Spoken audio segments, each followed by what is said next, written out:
নমস্কার। কবিতা চোখে পড়ে না, কলমে ও কণ্ঠে আমি সুকুমার গড়াই।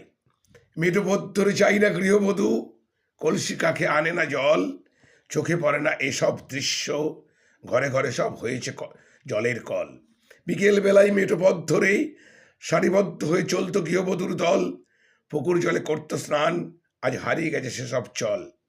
চোখে পড়ে না বড় বৃক্ষ আজি, চোখে পড়ে না পথিকের দল।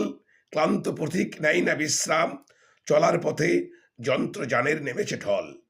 পৌষ মাসে ঢেকির আওয়াজ আসত কত কানে, পিঠেপুলির উৎসবে মাত্র বাঙালি। ঢেকির আওয়াজ বন্ধ হয়েছে যন্ত্র জানে। টপ্পর লাগা গরুর গাড়িতে একদিন যাওয়া আসার ছিল কত চল। যন্ত্রযুগে চোখে পড়ে না এসব, গরুর গাড়ি হারাচ্ছে তার বল। চোখে পড়ে না শকুন চড়ুই পাখি, গ্রাম বাংলার বনাঞ্চল ঘরে। কালের স্রোতে কত কি যাচ্ছে হারিয়ে, স্মৃতির পাতায় কতজন আর রাখবে ধরে। নমস্কার, সবাই ভালো থাকবেন, সুস্থ থাকবেন।